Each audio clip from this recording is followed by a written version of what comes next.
قاضی فائز عیسیٰ کے لیے کوئی جگہ نہیں ہے۔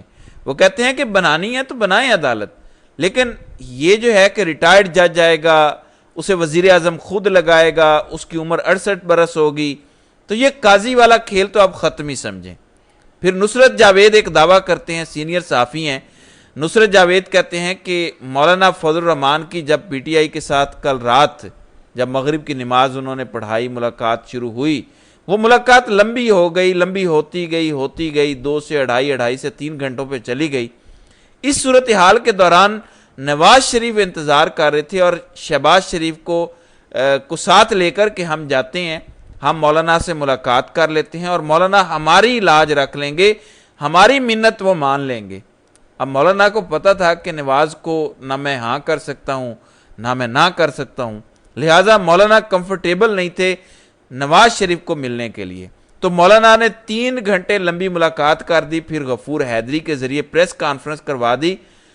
وہ بھی کہتے ہیں وہ صرف خود اس لیے نہیں کی کہ نواز شریف کی لاج رکھ لی جائے، تھوڑا سا ان کا بھرم رہنے دیا جائے کہ ہم آپ کو کچھ دینے والے نہیں ہیں، آپ ادھر آنے کی زحمت نہ کریں۔ غفور حیدری نے کہا کہ بہت باتیں ہو گئی، مسودہ ہمیں ملا نہیں ہے، ہم جا رہے ہیں پارلیمنٹ، باقی باتیں وہاں پر ہوں گی، لہٰذا اس پریس کانفرنس کے ذریعے نواز شریف کو بتایا گیا کہ ادھر آنے کی ضرورت نہیں ہے، ادھر آپ نے آ کے شرمندہ ہونا ہے، آپ 3 دفعہ کے وزیر اعظم ہیں، لہٰذا ہماری طرف سے آپ انکار ہی سمجھیں۔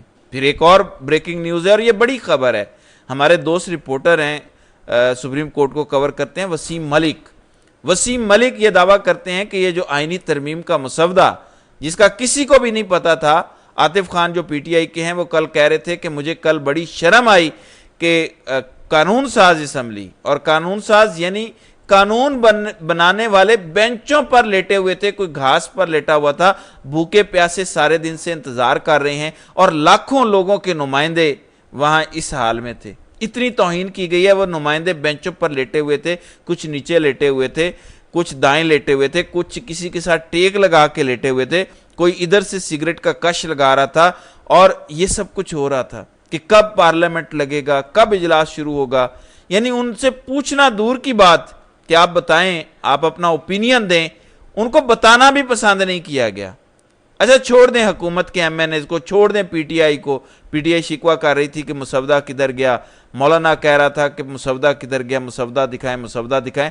فاروق ستار نے تو کل حد کر دی، فاروق ستار نے کہا کہ آپ کیا شکوہ کرتے ہیں، ہمارے اپوزیشن والے کیا شکوہ کرتے ہیں کہ ہمیں مسودہ نہیں ملا، کیا ہمیں ملا ہے؟ ہم تو حلیف ہیں، ہم تو اتحادی ہیں، کیا ہمیں ملا ہے؟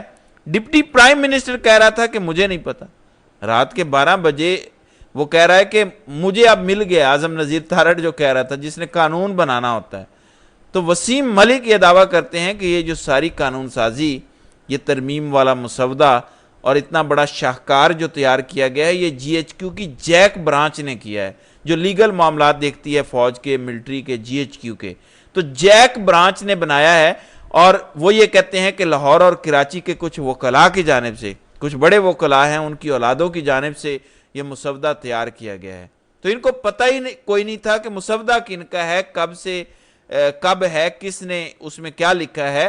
تو وسیم ملک کہتے ہیں جی ایچ کیو نے بنایا ہے، جیک برانچ نے بنایا ہے، اور لاہور اور کراچی کے وکیلوں نے بنایا ہے۔ تو اتنی ساری ٹوٹل اوقات ہے اور قانون سازیاں ہو رہی ہیں، قانون بھی بڑی چیز ہوتی ہے، آئینی ترامیم ہو رہی ہیں رات کے اندھیرے میں۔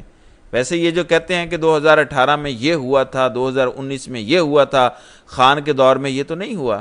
پارلیمنٹ کے اندر جا کے خفیہ ایجنسیاں آپریشن کریں، لائٹیں بند کریں، بندے اٹھا لیں، یا اس طرح کی آئینی ترامیم رات کے اندھیرے میں کسی کو بتائے بغیر ہو گئی ہوں۔ خان کے دور میں میرے خیال میں کوئی ترمیم نہیں ہوئی، سوائے جنرل باجوہ والی ترمیم کو چھوڑ کے۔ جنرل باجوہ والے معاملے پر جو ترمیم ہوئی تھی اس میں سبھی نے حصہ ڈالا تھا۔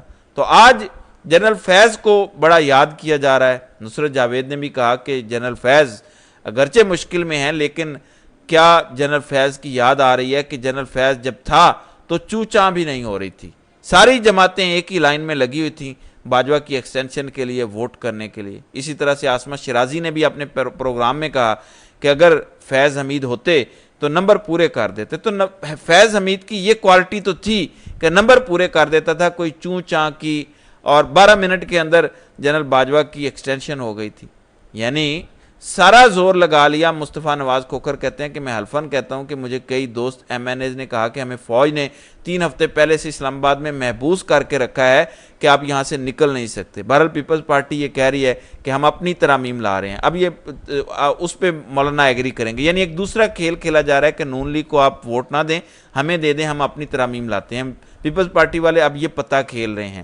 اور کچھ ذرائع بتاتے ہیں کہ اب نون لیگ والوں نے پیپلز پارٹی نے کچھ اپنے بندے جان بوجھ کے غائب کروانا شروع کر دیے ہیں, بیرون ملک بھیجنا شروع کر دیے ہیں, تاکہ یہ جو بدنامی ہے, یہ جو کلنک ہے, یہ ہمارے متھے نہ لگے. یہ جتنا بڑا گند ہم کر رہے ہیں, ہم ایکسپوز ہو گئے ہیں, تو یہ ہمارے متھے نہ لگے, ہم بندے غائب کر دیں تاکہ یہ ترامیم والی کہانی ختم ہو. بہرحال یہ معاملات چل رہے ہیں. اللہ تعالیٰ اس ملک پر رحم کرے, آمین. تو ناظرین کرام, آپ کی اس ویڈیو کے حوالے سے کیا رائے ہے؟ آپ اپنی رائے کا اظہار کامنٹ سیکشن میں ضرور کیجیے گا.